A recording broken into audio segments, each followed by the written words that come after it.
Where to Flourish Hub show, the show that inspires, educates, and is informative regarding how we can flourish together as individuals and families. This is a platform that provides tools and conversations about enabling families to flourish. Your host is Jackie Wegoki, a Thrive coach.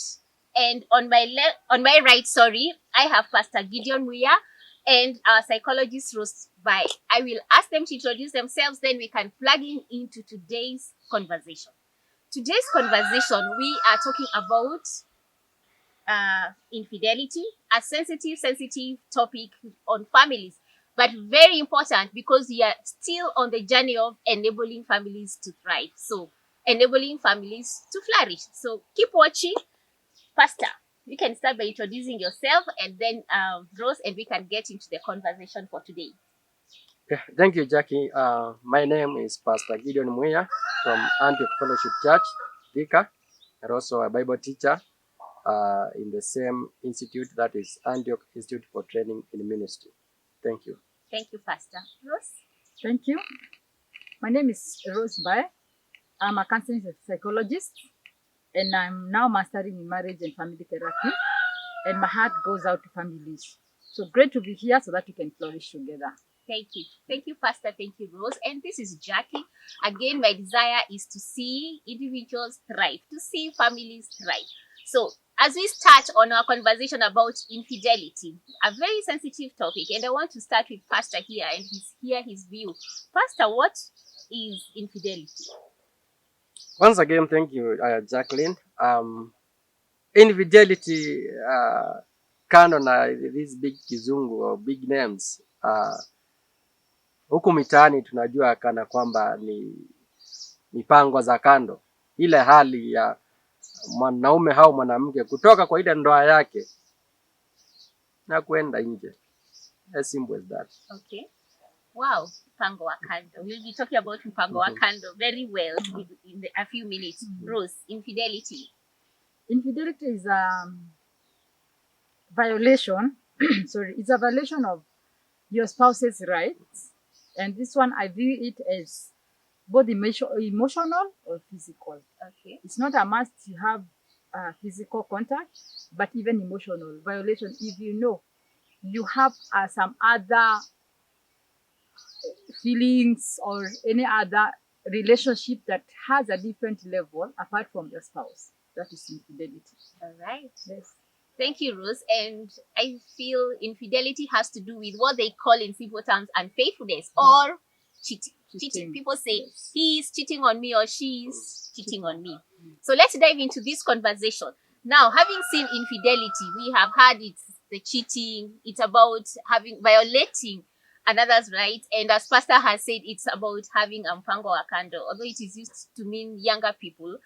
Pastor, I'm curious, Mpango Wa Kando, does it apply to, many times I hear it being used to refer to when a man has a younger who is seeing somebody else cheating with a younger lady than the wife, yeah?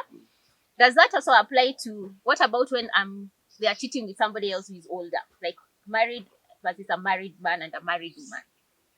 Yeah, this is so wide. Tumesema kwamba kama vile my sister ameweza kudescribe na vile tunaiona ina the bigger picture ni ito ile hali kuna ile uhusiano wako halali. The moment that umetoa engagement, umetoa ule uaminifu, umeshiriki na any other person outside, akuwe ni juu chini ama panda gani, that is it. Oh, nice. Yeah. You're bringing in the aspect that uaminifu, umetoa uaminifu, trust, yes. A very important thing in marriages. And once it's broken, it is said that it just takes too long to bring back. So let's see, how does infidelity manifest itself? And Rose, because you had begun the journey there, when you mentioned that it can be physical, maybe you can tell us more. How does infidelity come in, or unfaithfulness come in families, in homes and families? Wow. This is quite an interesting conversation. And it's very sensitive, as you said at the beginning. Yeah. But how does it start? People have a lot of justification as to why they're cheating. And how they start is, the time you start looking at your spouse as a different person from the person you thought. You know, it is all in the mind. Mind is the driver of everything. And when you start thinking of, like, my wife is no longer attractive, you know, that is how it begins. And so, because you have allowed, or rather you have fed your mind with such as thoughts, it start cropping up and thinking, now that my wife is not attractive. Before you think about that, you must have seen someone else and you compared your wife with, or your husband. Pastor said it's two ways. Here, by the way, viewer, we want to be very, very, very categorical. Cheating is not for only men or women, it's both. Nowadays, from our culture, you know, Africans, because you're Africans, for the longest time we thought about that. I know we are coming to that. But then, it start from the time you think your spouse is not better than that person you saw. It will first of all start with your mind, thinking, I think this one is better than my spouse. That's how it begins. And then you take steps. So what am I still trying to say? It's all about the mind. You feed your mind with this substance, and then other steps now that will come in our conversation keeps rolling. And then you find yourself in infidelity. Okay. Yes. Pastor, Yes. how do we see infidelity in families? How does it come out when we are saying infidelity? What are some of the various ways that it comes out or it manifests itself? Asante sana. As I have said, this thing is so wide, or the issue of infidelity, iko na upana mwingi sana. I want to narrow it and maybe look katika upande wa kanisa, katika upande wa wewe msikilizaji ama mtazamaji ambaye umeamini Kristo, umeokoka, uko katika kanisa. Hiyo familia ama huo uhusiano ambao unaitwa ni wa kanisa. Thank God my sister has opened it up in all levels of life. Katika kanisa, kwa mfano, tunaona katika kitabu cha 2 Samuel chapter 11, this young man, the king of Israel, David, akipatikana na hali kama hii ya kwamba ametoka kwa ndoa yake akashiriki na mke wa mfanyikazi wake, wa askari wake. In this context, I want to bring in mambo mawili ambayo ni lazima sisi wa Kristo yaweze kuambatana ili tujipate ya kwamba ili jinamizi ambalo linaitwa infidelity ama kutoaminika, unfaithfulness, tumeweza kulipiga vita, because it's a war. Truly ni vita za kupiga ili jinamizi. Kuna responsibility na kuna response. Responsibility and response. In the case of David, muangalia kwamba yeye kama king wa Israeli alikuwa na jukumu la kuongoza timu yake, kuongoza kikosi chake kwenda vitani, as it was the norm. Aongoze kikosi waende vitani, wakapigane, warudishe ushindi Israeli. But I don't know what happened. David at this time decided to send the soldiers alone. Na yeye abaki. Unaona, akabaki nyumbani. The mind was idle. Alibaki kufanya nini? Tuna maandiko yanasema kwamba akiwa nyumbani akafikiria, waje nipande huko juu, sijui nivute kahawa safi, sijui nitazame mji, sijui nini. Na akiwa katika hiyo hali ndio alirusha macho chini, akaona kile aliona, na kikampeleka kwenda kushiriki ama sasa kuingia katika hiyo hali ya infidelity. Tunaona kwamba he failed from his responsibility ya kwenda, or he failed to respond to his responsibility ya kwenda vitani.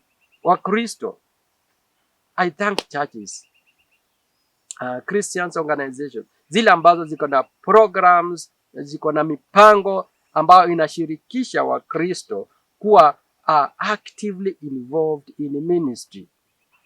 Kuna throughout the week makanisa imepanga mipangilio.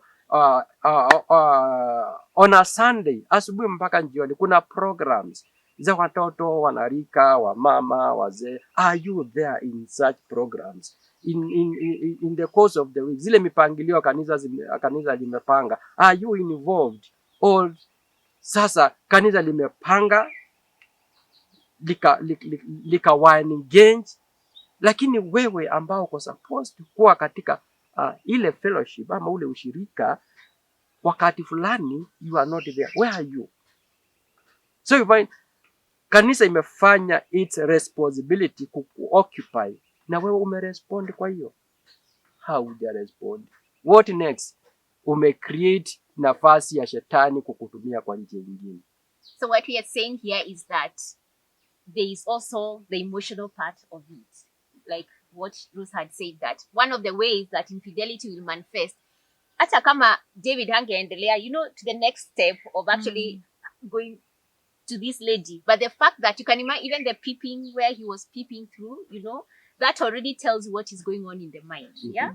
So I believe that would also be, it's already infidelity, because my mind is now starting to last on another woman. Definitely. Yes, Rose. And maybe to add on that. Yes, thank you, Pastor. I have a feeling that David, I know I'm not a theologian, but I'm just trying to imagine. You'll be very surprised, maybe David had noted that woman. Yes. What is written could be the act, but could have noted that woman and thought about her and kept on thinking about her. You'll be very surprised even by him going up the roof, because what was he doing? I mean, kwa roof, those are some of the things that you ask. And that is exactly what happens. That is a perfect example of what Pastor has given. Alienda purposely, amepanda juu ya roof because amekuwa akiona huyu mwanamke. So akajua watu wameenda vita, including the husband to this woman.